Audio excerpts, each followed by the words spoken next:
Hello and welcome to New Junction. You join me bright and early one Sunday morning and I've been invited to go and see what is the undisputed, easily the most famous layout in the UK. Now, I was invited over as the official first YouTuber to ever visit. Now, this particular layout, which I'm sure some of you will be guessing who, has been one of my long-term favourites and inspiration for this layout, so I'm extremely grateful for the opportunity, and obviously this is why I'm up so early in the morning, because I will not miss it for the world. So I'm now going to get these trains packed up, and then we'll go over, and I suppose you'll join me when I'm there, and I'll give you a few more seconds to have a guess who we're going to visit.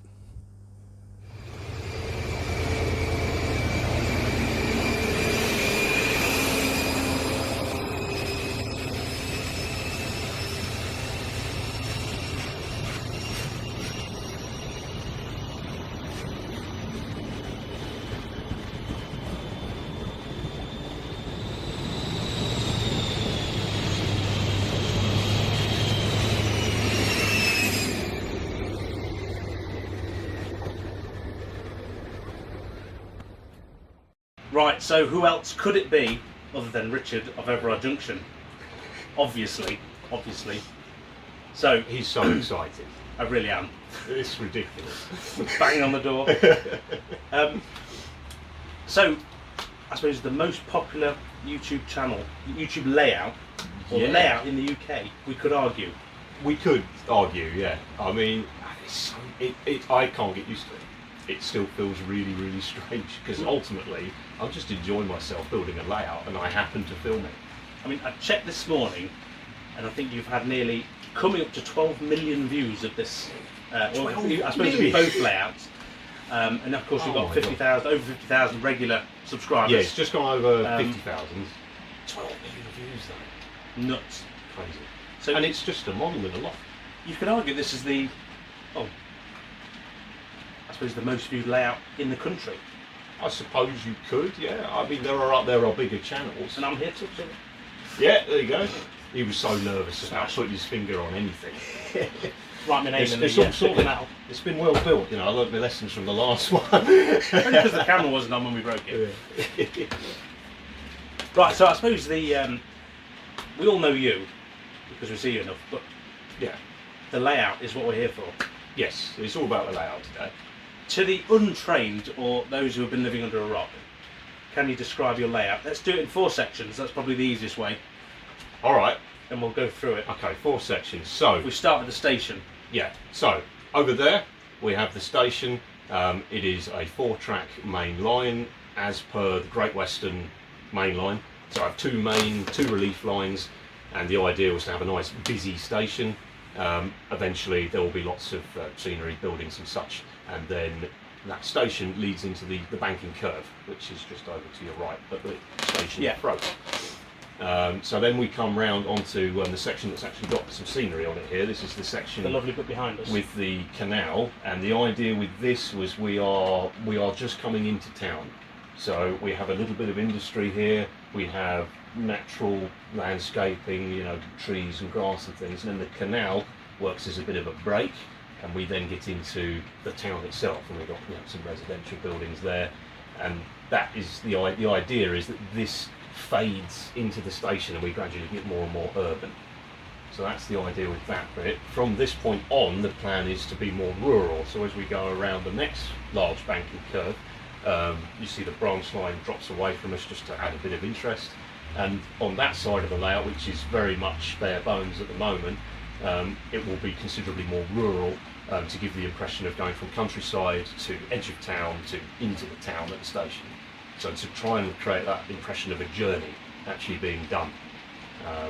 The only bit of urban development over on that side in the countryside will be obviously the small TND that I put in, which is just for a bit of interest. Is that going to be a heritage line type thing? Not as such, no. It's going to be a little sort of, I don't know what you would call it, not so much a maintenance facility, but somewhere for fueling, somewhere for perhaps stock to be dumped is the wrong word, but be left for a few days.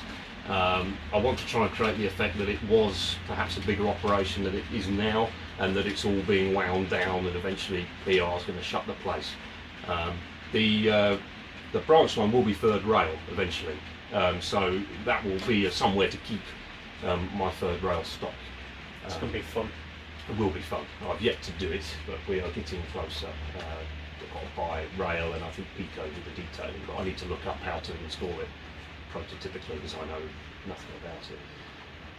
I mean, going through the actual layout itself, I'm amazed by how open it is in this loft and how bright There's a lot it of is. space, yeah. There's a lot of space.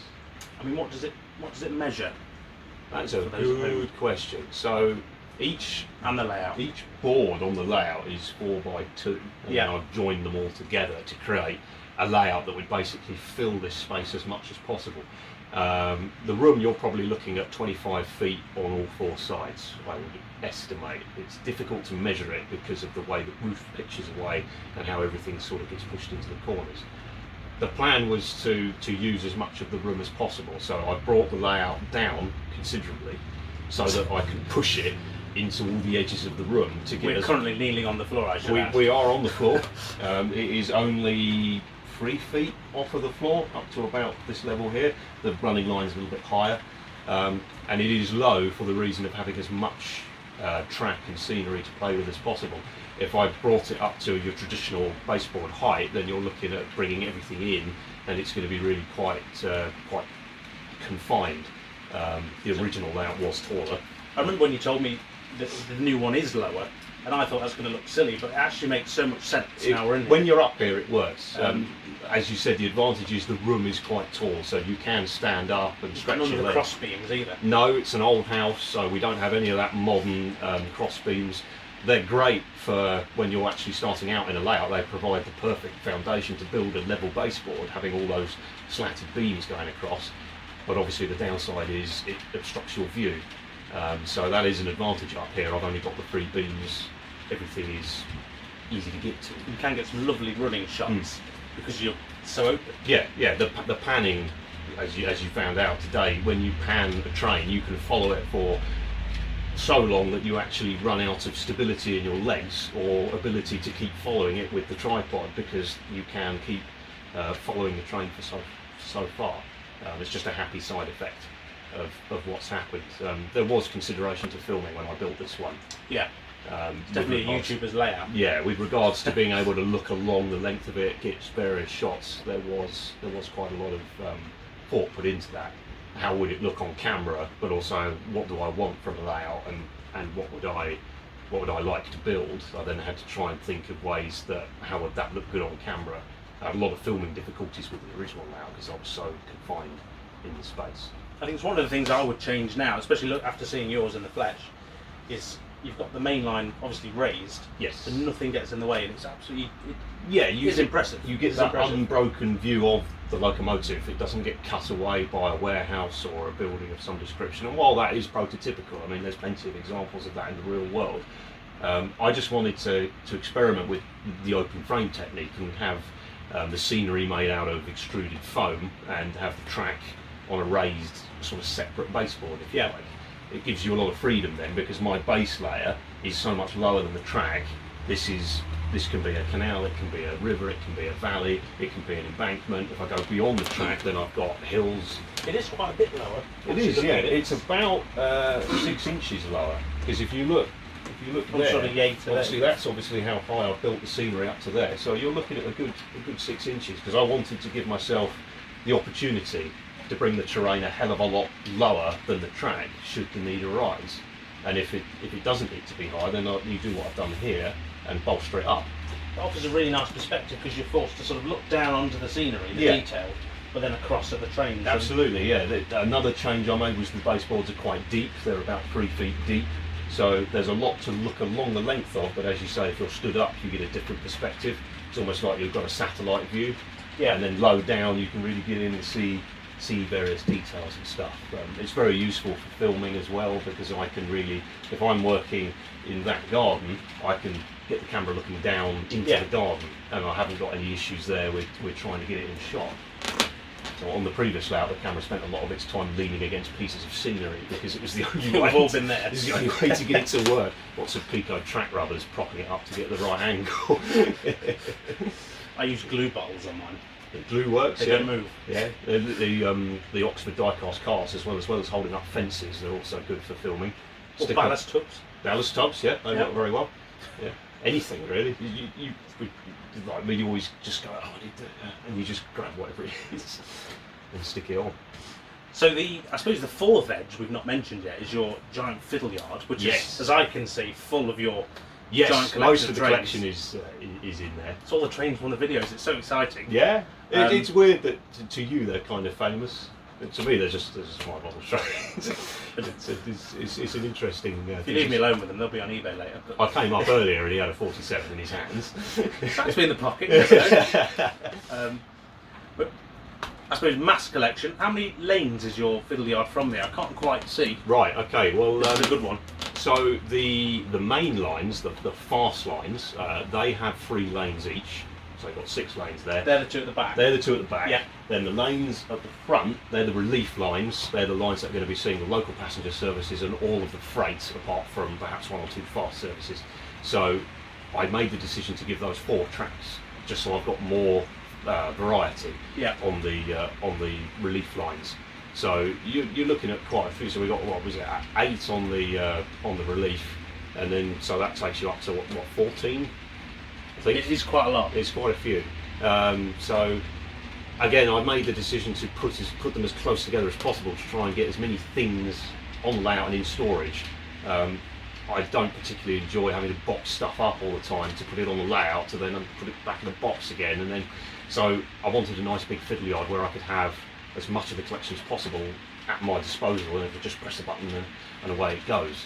Which works very well. I do miss mine. Obviously, It is I've now very- plonked a station Yes. of mine, but Yeah, so obviously you went further ahead with your scenery and have now got some limitations in the fiddle yard. I did exactly the same thing on the old layout. My fiddle yard was on the underneath, and it was very difficult to manage it. If there was a derailment, you had to reach in there and try and sort the problem out. And just even seeing what track was set to what and what train was available, very difficult. So again, with the planning of this one, make it bigger and have a dedicated fiddle yard over there to give me that operational flexibility, and also just the ability to be able to see the collection. yeah. Talking of your collection, Yes. do you have a favourite? Oh, A yes, personal favourite, a running favourite? We all have them. very difficult. I have various favourites for different reasons. So some of the stock is a favourite because I invested a lot of time and effort into it. So we take, for example, the rakes of the NSC coaches, the Mark IIs, and the 50s that are pulling them. They're all complete repaints. So they're a bit of a favourite for me because of the amount of time and effort that I put into it. But if I was to pick a firm favourite, it would probably have to be my Rail Freight Red Stripe Class 56, purely because it is the first locomotive that I bought specifically for the Everard Junction layout, the original Everard Junction layout. I bought that in 2009. That's So going back a we're bit. going way back, way back. That was when the prices were a lot more favourable. A lot of the collection. Should have bought 10 of them. Yeah, a lot of the collection has been bought before the prices in the hobby started to significantly increase. So, for example, I have a rake of the Polybulk, the Bachmann Polybulk wagons. They haven't done another run of those for a long time, and the reason is because they can't produce them at a competitive price. And so now they go for silly money on eBay. Yeah. I was very fortunate that I had a layout at the time that I was able to buy them at the original retail price of, I think, £24 each, which even then felt like a lot. But in reality, it's not by today's standards. I was buying Mark 1s and Mark 2s for £12 each. Blimey, new as well. Yeah. So that's why I have a reasonably large collection. I mean, it's not a patch on a lot of people's collection. I don't believe in having so many locomotives and rolling stock that I can't have them all in the fiddle yard. Yeah. If the fiddle yard is full, then really I need to sell a rake to purchase something different, or I need to come up with some way of making the fiddle yard bigger, or have some good easy access storage. I don't like having hundreds of items boxed away because you're not using them. I suppose it's just money sat there as well. It's money sat there, you know. I'd rather invest it in the scenery, electrics, control, whatever. So the fiddle yard is nearly full to capacity, and I'm quite content with that as a collection. I don't really see the need to bolster it any more than it already is. If I become tired of various colour schemes or items, then I will either sell or repaint. Projects on the obviously Projects. this is you could argue this is a film set. I suppose you could. Obviously it's a model and Yeah. a really impressive representation of well, your image of Yeah, I'm really 80s railways. really chasing. I mean, I was born in '92, so I don't remember this period because I wasn't alive. So trying to find the information out, there's been a lot of research. So I've got a few things wrong here and there, but I'm trying to get as close to representing the late 1980s on, say, a Tuesday afternoon at a station in the West Country. That real mundane, run-down nature that the railways were in during that period, where the investment was there, but it was only in certain places, and a lot of the old stock was still running along up and down the line. And that's the aim. I don't want celebrity locos and cliche scenes with buildings on fire and stuff like that. I'm trying to create that rundown model peak that's going to be yeah, you know, trying to avoid all the model railway cliches, you know, so there's going to be no allotments, bus on a bridge, all that sort of stuff. no flying Scotsman. No flying Scotsman, you know. If I'm going to model so for example, class 50s, the celebrity is 50-035 Ark Royal, that's the one everyone's after. Don't have that. I have Furious and Ajax instead. So I'm trying to create that, you know, just as if you just rock up to the station, Yeah. you know, what was running on that day. So where are you up to where am I in up to? terms of your... Obviously the Yes. scene behind us is This is where a lot of the work's looking going very on. impressive. A lot of work still to do on this area. You know, there's no scenery behind the track. That's all to come. So there's about 6 inches between the track and the back scene. That all needs to be done. Just avoid. Just a void at the moment. So that's But going as, to be. as we've seen though, you use that for filming. Yes. As I'll put, It this in, has I'll its- put this in the Yeah, in yeah. now. It has its advantages. You Absolutely. have to clamber behind the things you do to get a good Yeah. shot. Well, you get such a great shot over there. You know, once I found that shot was there, I was like, well, I'm using that. So I might have to create some sort of a hatch or something To when lift I up do the scenery, industrial unit that I can lift up. So yeah, where we're up to. Canal still in progress. There's details to add. This is not finished. Reasonably happy with the gardens and the terraced houses and the ballasting and what have you. This is what I would call of an acceptable standard to move on to the next stage, and that's what I've done. So behind you we have the beginnings of the town. And This is where your model cars, the moving, where the moving Magna Rail cars are, are. absolutely, yeah. So we're working on that at the moment. Again, a lot of work to do yet. The vehicles, fortunately, are still working despite my use of polyfiller on the pavements. But the pavements are done. We have curbstones. The road is still working, and I'm just starting to work on a bit of waste ground in front of the houses there. I was tempted to put some more buildings, but I'm trying not to spoil the view across the layout. You want to be able to see the fronts of those buildings. You want to be able to see the trains in the background.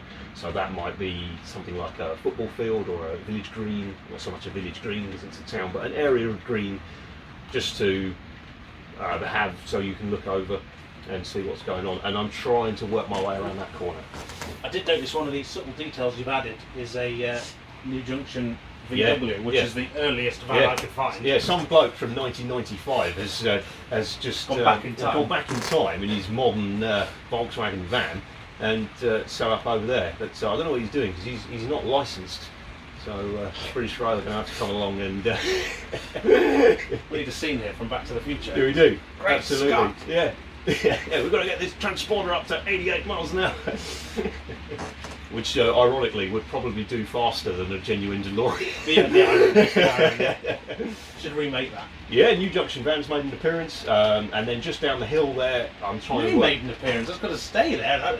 Well, he's going to make an appearance in various places around the I was land. expecting that on the Magna Rail. The Being dragged around. vans are difficult, and I am having trouble trying to get them working on the layout. It is doable, but they're not reliable, so I can't set it running and leave it. The van will have an accident. Dreams shattered. So, but for certain shots, we could get him running past the camera. Have a go.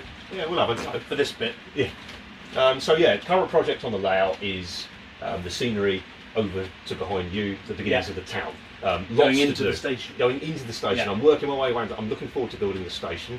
I like building stations anyway, and it's going to be. The station is usually the focal point of any layout. I'm glad so- you enjoyed building stations. Are you having a bit of trouble, huh? I watched your video yesterday. Seems to be doing all right with the canopies. There. So I'm not decided yet if I'm going to go down a canopy route because I like the open nature of being able to see across it. So I now like the open nature of the station. Yeah. Decisions to be made when I get to the station. But that's going to be a real fun series of videos to put together. A lot of work to do over there. Perhaps at the end of this year we might start doing that. It's looking like it's going to be quite a long station as well. Yeah, Do you know how many coaches you can get into the station? Oh, good question. About 6 to 7 Mark 1s. HST are going to struggle a little bit because they are longer coaches, the Mark 3s. I took a lesson I learned in the original layout and used in the original layout, and that is to have your station coming out from a fiddle yard or something off scene, because then when you scenic it, you can give the illusion that the station is longer than it is. Yeah. So I can park a train of 12 coaches in there, and the ones that don't fit are in the fiddle yard, and then you don't have to have your station dominate the whole layout. So that is the intention. I have made it bigger because I've got more space to play with. 6, 7 coaches, I think it's going to be about your limit in there. Looking forward to building that, but that is a project for probably the end of the year. It's going to be a big project. It's got a lot to do, and I'm waiting on Pico to release the bullhead versions of the single slip and the medium radius and the small radius points. I have some items over Becoming there. political. So Pico, Everard Junction is waiting for you. Yeah, you're holding me up, Pico. But in all seriousness, I have so much to do, it really doesn't matter. But I'm waiting on those before I get properly started on the station, because I can change out those bits for the bullhead track. The reason for using it is the sleeper spacing will then match what I've done on the layout, and then I can properly start building the platforms, ballasting, and all the usual station-related stuff. Off the layout projects I'm trying to fit, or in the process of fitting, close coupling mechanisms to my Hornby Mark 3s, so that the HSTs couple that much closer together. I run the HSTs in reverse around the layout, so the power car is pushing, so it bunches all the coaches together. I wish I could do that. And they look reasonable, but they're still not really as close as, say, my Mark 1s and Mark 2s. So that's an interesting little project, learning a lot doing that. There's a lot of clearance problems and stuff, but if I can get that working, then that would be great. I think it's only a couple of days ago, before filming this video, they've just announced their new Mark 3, and they've got the close couplings. Yes. So yes, they have. Sliding doors, so you can't use them. Yeah, they've retooled them for the plug type doors. They're finally doing a close coupling system, which has been long awaited by many models. The coaches detail, they're reasonable, they're all right. The Mark 3 is a very streamlined vehicle in real life. Lima got the tooling pretty good 25-30 years ago, and the Hornby offering is fine. But the things that let it down are the lack of, say, disc brake detail on the wheels and the lack of a close coupling mechanism. So it's nice to see that they're tooling up for that. Doesn't help me, I've already got the Mark 3s, so I'm having to retrofit close coupling mechanisms. There will be a video on that, but I need to learn how to do it first and prove that it works, and then the second rake I will film. So that will be a video in the next few months. On its own. Yeah. Next few months, pull your finger out. I'm a busy man. Got a lot to do. Hosting all these people. Yeah, hosting all these visitors. So for those of you who are waiting for an Everard Junction video, hopefully I will tackle that now, and we'll have a small running session using your we should have a running session. Shall we play? Yeah, we've got everything going. The track's all had it clean. I've dusted off the rolling stock. Everything's ready to go. Let's get on with that. Absolutely.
That's the best part of it. Because I can have all the old stuff.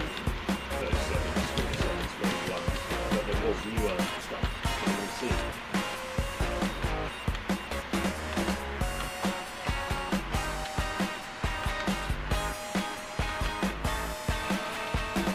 I remember when I was a wee nipper staring at the Hornby catalogue, and that was on the front cover. Yeah.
Right, so that was the Everard Junction running session.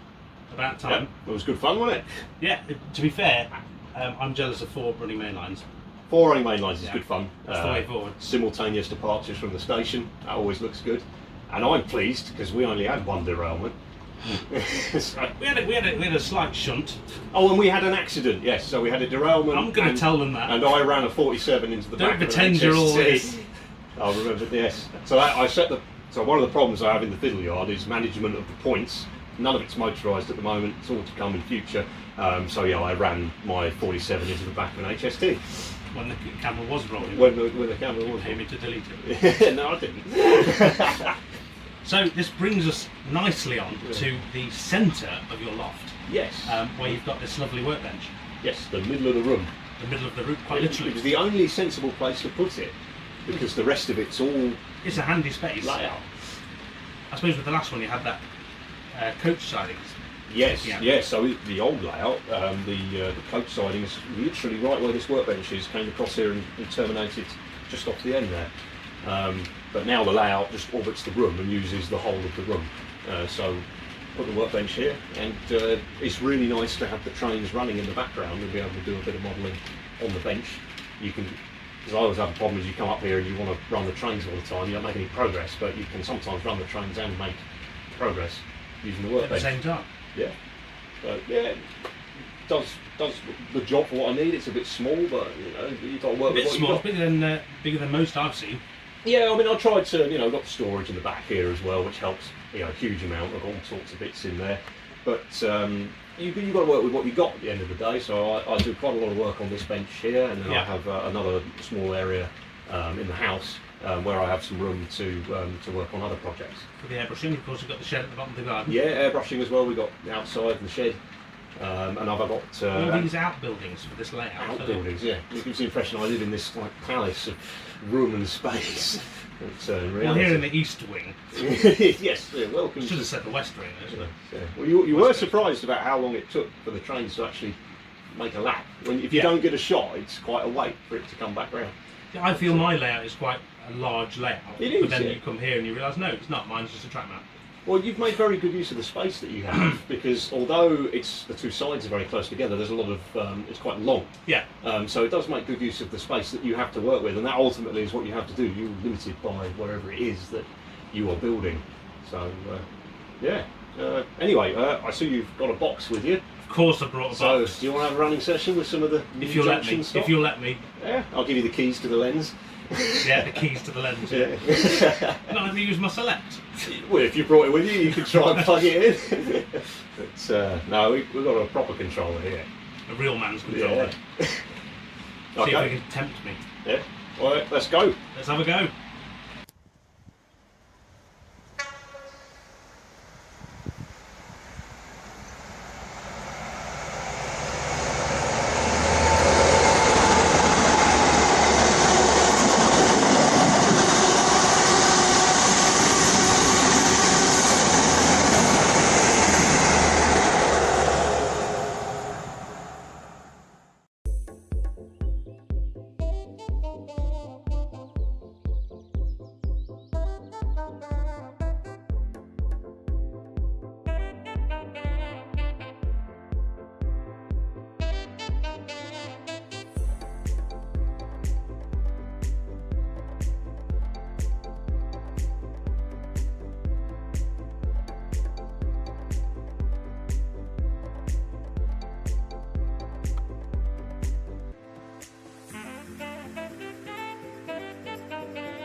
Right, so hopefully you enjoyed that. That's now the end of the running session. We've now had pretty much every train you own out. I don't think anything has escaped.